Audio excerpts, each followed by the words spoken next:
It's 6 p.m. and I need to go home, but we got in today these honey dipper kits. There's one out of the package.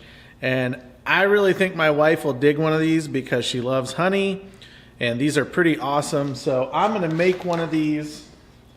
I'm gonna use a Gray Ghost Spectraply blank and make a honey dipper. This is a really easy project and it only uses a few things. The honey dipper, your blank, and in this case I'm going to use the universal mandrill that is also made by the stainless steel bottle stopper guys that we offer. And this thing works great for bottle stoppers, honey dippers, and there's other bushings for other project kits. Now if I was making this to sell or give away to someone else, I would probably use the brass insert.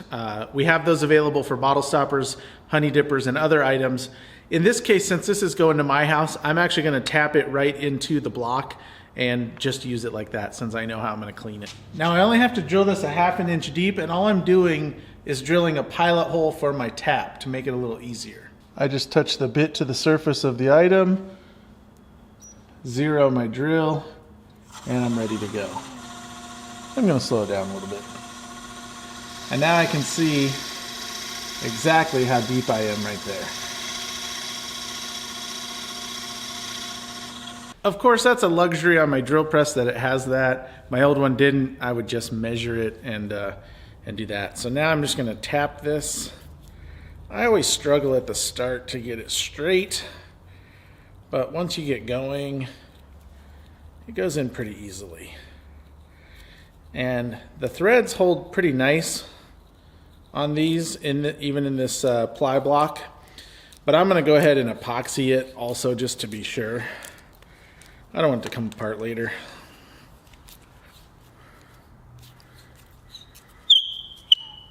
Nope. Handle came off. With that drilled and tapped, now I can just thread it on.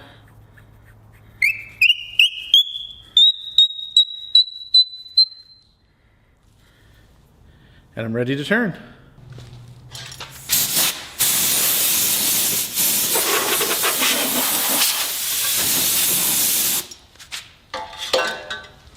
I'm going to put this on the Laguna 1216. This mounts right to the threads on the headstock. This is a 1" by 8 thread. That's the important thing if you're getting a chuck like this, is to match it up. The big one, for example, uses a 1 1/4, so it would not work on there and vice versa. One other thing I highly recommend is get a washer for your threads here. It makes getting these on and off a lot easier, especially chucks and things. They tend to get stuck, at least without that.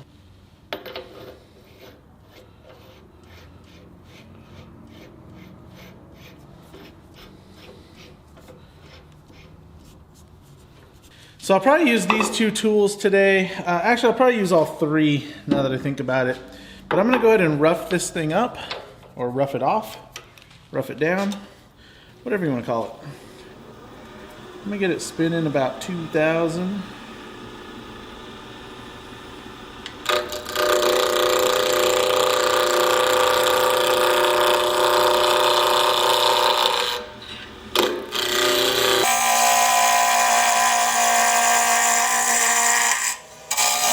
Stuff is dusty. I'm going to put on my mask.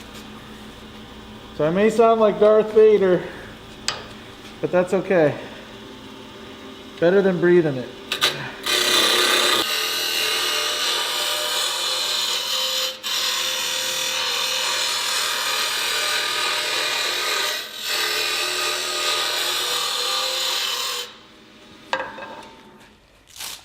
Okay, I've got it mostly round, and now I can start shaping.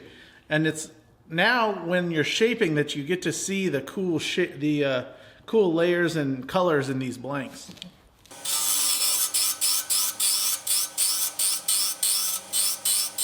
And I'm just turning down to that bushing.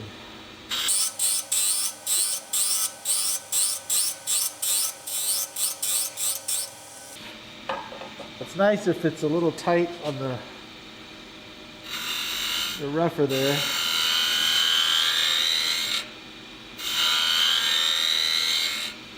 I can get a nice angle with that. Now I want to kind of get a feel for how big this is. And if somebody was using this, I want it to be comfortable. So I'm going to take this down a little.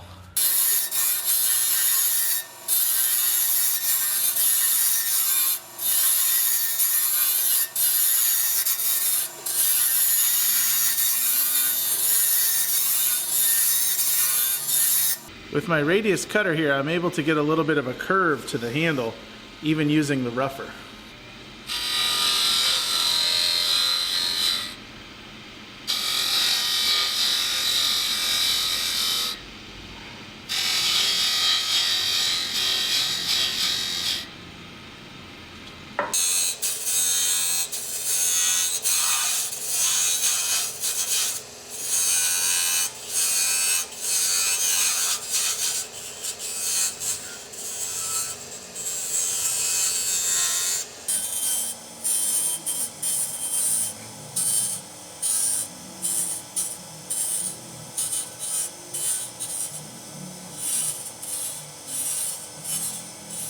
Okay, so what I was doing there at the end is I made these little coves, kind of a grip section, but then I also coved the high spot and gave it that little bit of curve to it, and that'll just make it a little more comfortable, a little more visually appealing.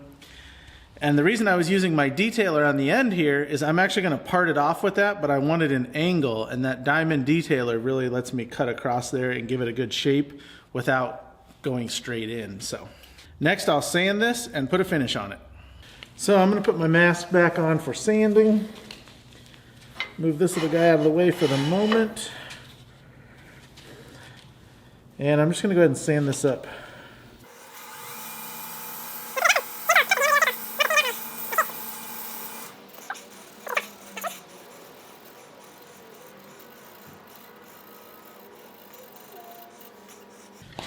Alright, now I'm going to go ahead and shape that end off, sand it, and then apply a finish.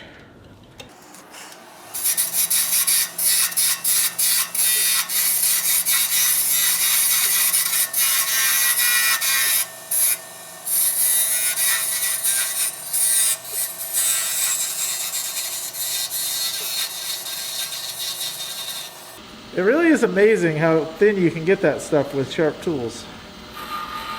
It's less than a toothpick.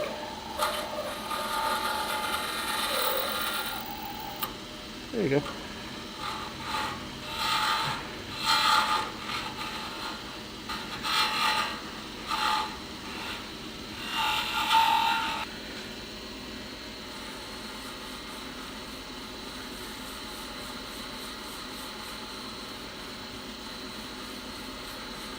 I'm going to put an Odies oil finish on this. I was recently turned on to Odies oil by another maker in the area that sells it. He basically was like, make a bottle opener handle or something, and let me show you how it works. And it works awesome.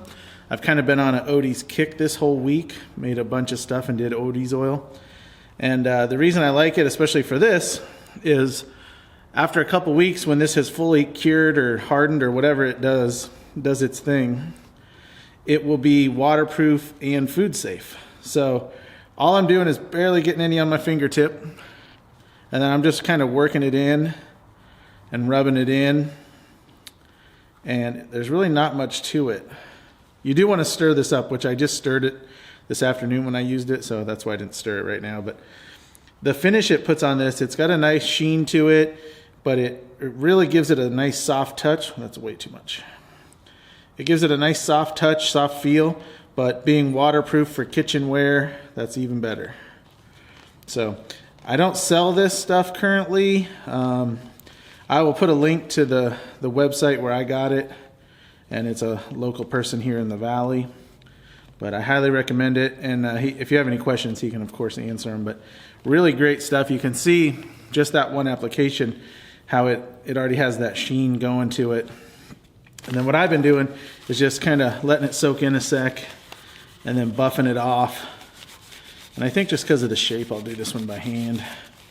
Probably not as good as the machine. Well, let's give it a run here. Get all the excess off is all I'm trying to do, really. And paper towel might not be the best idea because it is kind of coming off, but it really feels great. It looks great. So I'm going to go ahead and take this off of here, and I just simply unthread it Holding it nice and snug. There's some dust coming out of there.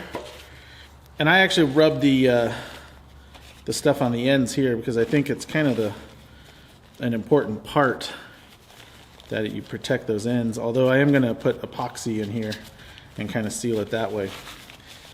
So the last thing I have to do is assemble. I'm going to put a little epoxy in there. Make sure it's on the threads, thread it on, and it's good to go. You have a honey dipper. Now this is pretty cool. I like the feel of it. You know, it'll fit nicely.